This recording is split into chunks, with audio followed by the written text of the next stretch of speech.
asambleísta Patricia Mendoza. Le ruego también ser lo más concreto, asambleísta.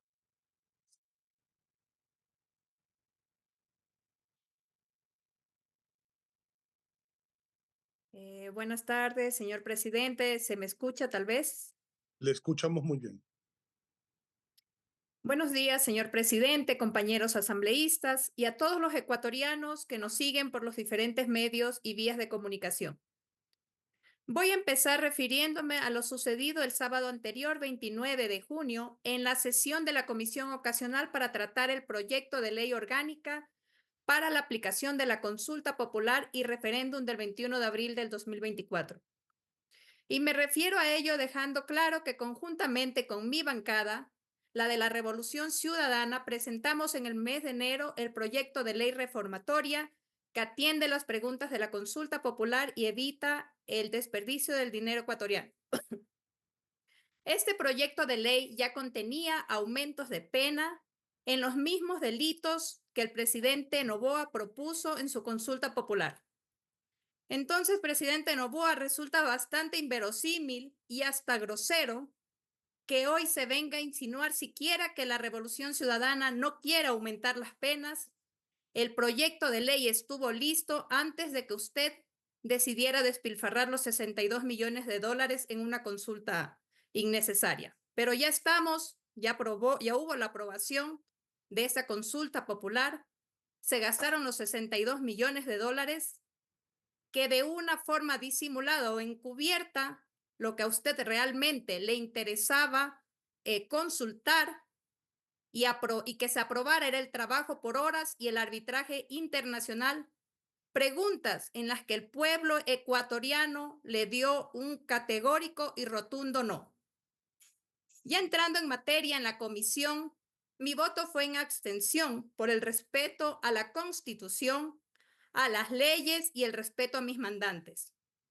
Conjuntamente con mis compañeros comisionados, hemos trabajado en un proyecto de ley para primer y segundo informe que debo reconocer fue bastante democrático, bastante técnico y responsable además. Dicho proyecto fue enviado con la convocatoria para la sesión del día sábado anterior.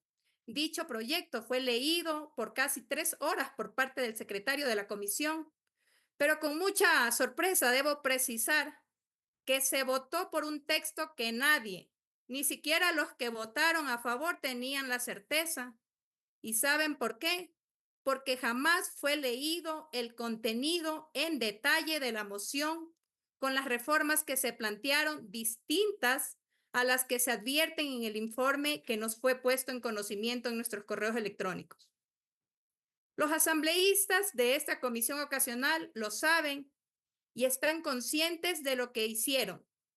Razones, ellos sabrán explicarlas, pero para las coincidencias en Pascuales, todo se dio después que rodó en redes sociales el boletín que posteó en ese momento el presidente Noboa. Así no deben hacerse las cosas. Ustedes eran mayoría en la comisión, al menos se debió leer el informe por el que votaron, al menos por delicadeza y respeto a los ecuatorianos. Y sí, me abstuve porque el informe que se envió y que se leyó no fue el que se emocionó y que posteriormente se votó.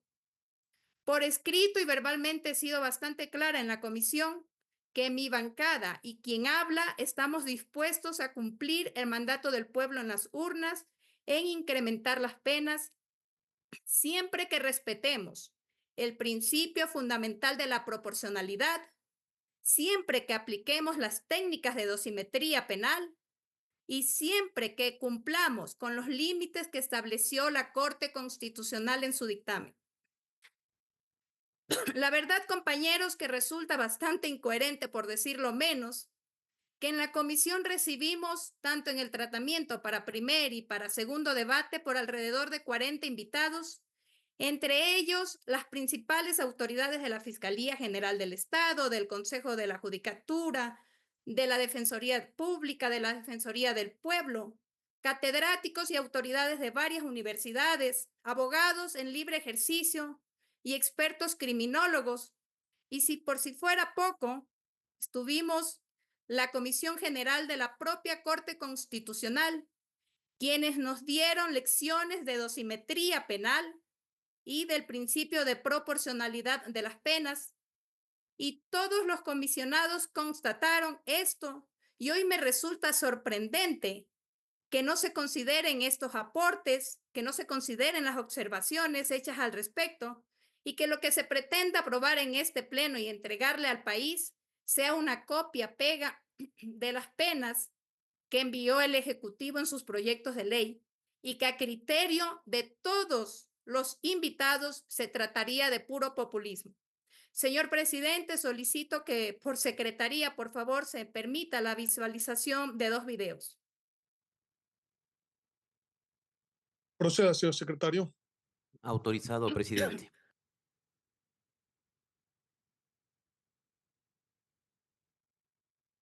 Cuando evaluó esta pregunta, hizo un recordatorio tanto para el presidente de la República como para la Asamblea Nacional. Y dentro del recordatorio que la Corte Constitucional incorporó en su análisis, estableció que tanto el presidente como la Asamblea deberán considerar el principio de estricta legalidad, el principio de configuración legislativa y el principio de proporcionalidad. Más adelante, en sus párrafos 92 y 93 del dictamen, la Corte Constitucional fue muy específica en qué significa que la consulta, cuando se materialice en una reforma normativa, debe involucrar o deba tomar en cuenta los principios de estricta legalidad, de configuración legislativa y de proporcionalidad. Significa. Y en ese sentido, los párrafos 92 y 93 hacen consideraciones para dejar claro que la Asamblea Nacional debe tener mucha cautela a la hora de incorporar estas reformas, pues esto exige una cuidadosa tipificación de las conductas y una medición muy razonable de las consecuencias que éstas podrían generar, lo cual debe reflejarse en una graduación adecuada entre la relación punitiva y los bienes que se encuentran en juego. Es decir, la Corte hizo mucho hincapié en la necesidad de la proporcionalidad con la que se deben tipificar el aumento de las penas que aprobó, por supuesto, el pueblo en las urnas. Así, la Corte Constitucional afirmó que puntualmente la Asamblea debería asegurar la existencia de un debate amplio con un alto grado de representación democrática a la hora de aprobar estos aumentos de penas y estableció que el rol de la Asamblea era que la Asamblea no podía olvidar que dentro de su rol se encontraba el hecho de que tenga que intervenir como un garante de los derechos en este proyecto que involucra el aumento de penalidades. Eh, y aquí yo quiero hacer un pequeño hincapié porque muchas veces nosotros tenemos esta idea de que, bueno, la Asamblea Nacional lo que va a hacer ahora es deliberar sobre el aumento de las penas y esa es la función que tiene que cumplir la Asamblea Nacional y ahí se agota su función. Y en realidad la Corte Constitucional, cuando hizo el análisis de estas preguntas y aprobó la constitucionalidad de estas y estas lograron arribar a un plebiscito que fue aprobado por el pueblo ecuatoriano, dejó sentado en su dictamen que la Asamblea Nacional cumple un rol muy importante, no solamente porque es el agente exclusivo en el que se puede crear esta deliberación que dé lugar al aumento de penas, sino que en ese contexto de la deliberación, la Asamblea Nacional tiene un rol preponderante a la hora de proteger los derechos que se encuentran en juego cuando se debate el aumento de las penas, que es el deber de la Asamblea, la protección del contenido esencial de los derechos que se encuentran en juego dentro de esta reforma normativa. La Corte Constitucional, de igual manera, hizo hincapié en la necesidad de que la reforma, especialmente esta reforma que tiene que ver con el aumento de penas, no olvide que en nuestra Constitución de la República ya existe una orientación de la política penal y esa orientación de la política penal está anclada en la rehabilitación de los sujetos y sobre todo al permitir y al velar por la dignidad de las personas que se encuentran en juego dentro de un proceso penal o que han sido condenadas dentro del contexto de un proceso penal. Estas son las consideraciones.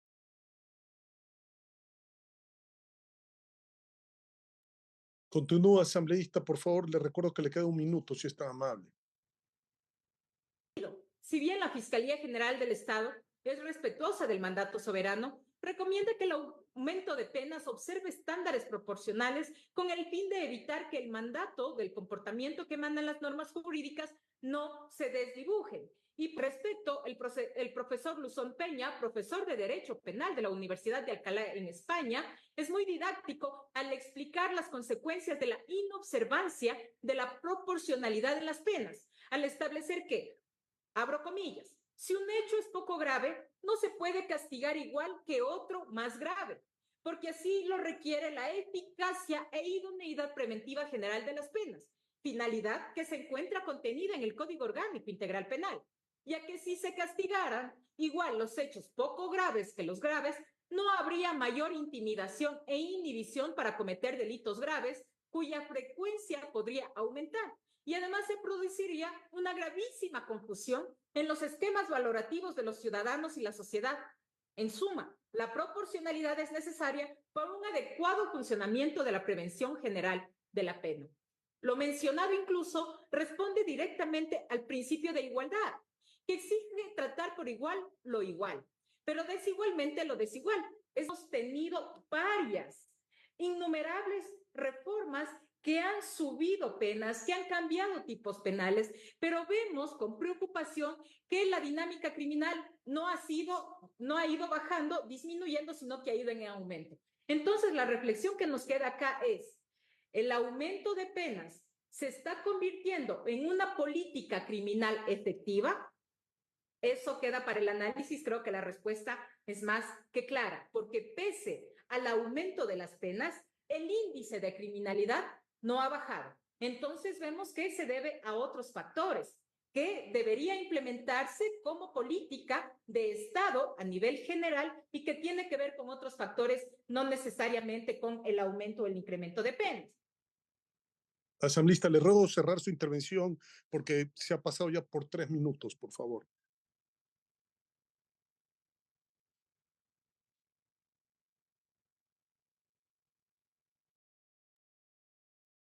Muchas gracias, señor presidente. Y sí, le ruego que me regale 2 minutos más porque estamos en un tema bastante sensible y bastante importante para el país.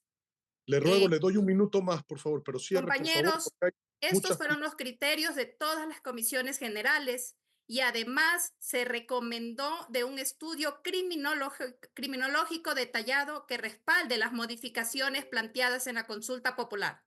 Aquí requerimos como requisito sine qua non un análisis exhaustivo sobre la pertinencia, efectividad y proporcionalidad de los incrementos de las penas. Hoy este pleno tiene que cumplir con el mandato popular, que es aumentar las penas, y todo esto obedece a la preocupante y hasta tenebroso aumento de la criminalidad que enfrenta el país sin ningún plan de acción, sin ningún plan Fénix para contrarrestar esta triste y cruel realidad. Pero a su vez tenemos que estar claros en que estamos vulnerando la obligación de un adecuado debate parlamentario para fijar y establecer aspectos inherentes al contexto normativo, disposición de la Corte Constitucional. Muy a pesar de que personalmente no estoy de acuerdo en aprobar estas penas desproporcionadas, reconozco que es un mandato popular y que hay que acatarlo.